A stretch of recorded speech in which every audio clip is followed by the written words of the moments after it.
Hi, and welcome to Arcadian.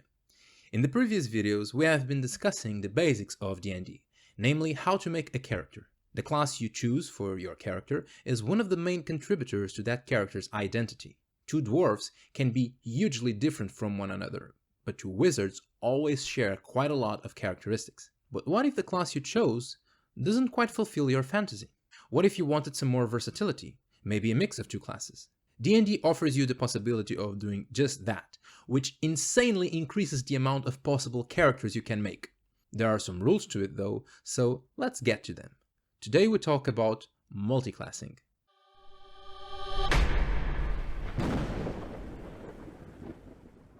The basic concept of a multiclass is simple.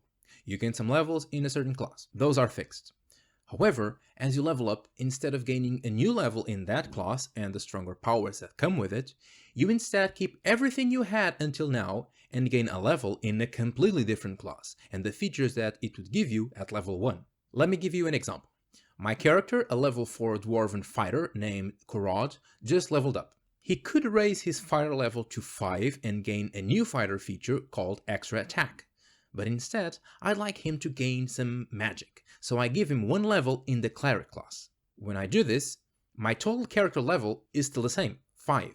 But instead saying Korod is a 5th level pure fighter, we say that it's a 4th level fighter and a 1st level cleric. He doesn't get the extra attack from the fighter class he normally would, but he gains spellcasting and the divine domain from being a cleric. Like it normally happens when you multiclass, you exchange some power and more focused abilities for versatility and power combos. So how do you do it? There are a few rules. First, as you might already realize by now, you can only multiclass when you level up, and you cannot change levels that you already have in a certain class to your new class unless your DM is willing to break a few rules for you. Also, not everyone can multiclass into every possible class. You must fulfill certain prerequisites, which are detailed in page 163 of the player's handbook. For example, if you are a wizard and you want to multiclass into a barbarian, as weird as that would be, you need to have a strength of 13 or higher unless you can't function as a barbarian. If you meet the requirements, then you're all clear. To multiclass, first you increase your HP as you would if you gained a normal level in your new class. And if your new class gives you hit dice that are different from your original class hit dice, you keep a separate count of them. Using Korod as an example again, even though I would be rolling d10s so far to calculate his HP because that's the hit dice for fighter, for this new level I would increase the HP maximum by 1d8. Plus his constitution modifier, and his hit dice would be 4d10s and 1d8. Then you gain new proficiencies based on your new class, but not all the ones you would gain at level 1 of that new class. This is detailed in a table in page 164 of the book. For example, when Korod multiclasses into cleric, he would gain proficiency in light armor, medium armor, and shields, which doesn't really do anything because fighter would already have those. But he doesn't get any of the proficiencies in weapons, tools, saving throws, or skills that a level 1 cleric normally would. After that, you gain all the features that you would gain if you were a level 1 character in that class. And that's basically it. You just multiclassed. Some features that you would be able to get more than once through multiclassing would have very overpowered synergies, so for a few of them there are special rules. If you have access to an armored defense, channel divinity, or extra attack in more than one class, you can't get them more than once. This means that in the case of extra attack, you basically keep the features that is the best, and for channel divinity, you don't add the number of uses from both features, and instead you only take the one that gives you the most uses. Although you do get to keep the new channel divinity effects that you gain, you just don't sum up the number of uses. If both the classes in your multiclass have spellcasting, it is a bit trickier, but what happens basically is that you keep two separate spell sheets, the third page on your standard character sheet. One for each class with their respective spells, abilities, modifiers, and saving throw DCs. And you don't mix the two. A spell that you gain from one class cannot go into the other class's spell sheet. That way, when you use a spell that you got from class A, you must also use the modifiers from class A even if class B has a higher one. You determine the spells known and prepared as if you were a single class character for that class you're preparing spells for. but the total number of spell slots that you have is shared among all of your classes with spellcasting. It's also a slightly different number of slots from the normal tables that you find on the player's handbook. To know how many spell slots you have, you must sum the levels you have in Bard, Cleric, Druid, Sorcerer, and Wizard, in Paladin and Ranger divided by 2, and in Fighter and Rogue divided by 3 if you happen to have the Eldritch Knight or the Arcane Trickster subclasses. This essentially gives you your total spellcaster level, and once you have that, you just need to check the table on page 165 to find out what are the slots for a spellcaster of that level. This only matters, of course, if you multiclass into 2 classes with spellcasting. If only one of it has it, you don't have to worry about any of this. And on that note, it should be said that warlocks, though magic users, don't have spellcasting. The feature that gives them magic is called pact magic, which means that they are not affected by this. If your multiclass mixes warlock and a class with spellcasting, it's much easier. You still keep 2 separate spell sheets, and always use the respective abilities and modifiers. However, for the sheet of the class with spellcasting, you get as many spell slots as if you were a single class character for the level that you have in that class. For the Warlock sheet, you keep the spell slots that are appropriate for your Warlock level.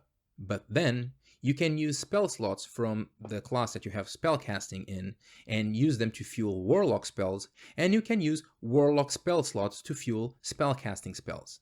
Just remember that only the Warlock spell slots regenerate after a short rest. With all of this, even though your character has levels split across many classes, the sum of all of those levels is what gives you your total character level. For calculating your proficiency bonuses or for determining the damage you do with certain cantrips, that's what counts. And the same for experience. Even though Korod is now a level 4 fighter and level 1 cleric, he still is technically a level 5 character. So to gain a new level in any of these 2 classes, he will still need to gain experience enough to reach level 6, and only then he would decide in which class he wants to level up in. It's not easier for him to raise a level in cleric than it is to do so in fighter just because he is still at level 1 in cleric. It's important to understand this because you're not even limited to having 2 classes. You can multiclass into 3 classes or 4. There's even an absurd legend in the internet about a character with 1 level in every possible class. Puffin Forest, if you're watching this, I love you, dude. And that's mainly all the basis of multiclassing. I would just like to add a small personal note.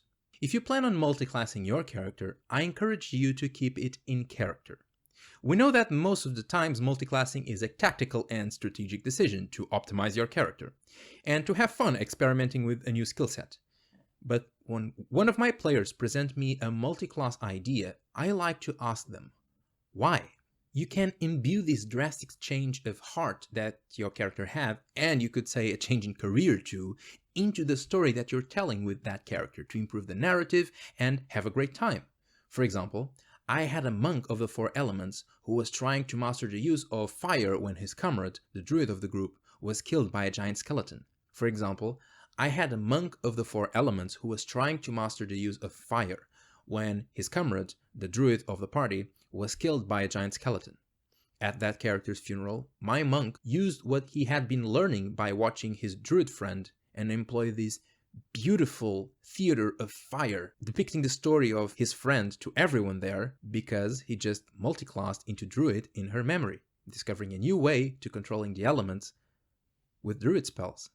It was such an amazing and deep moment.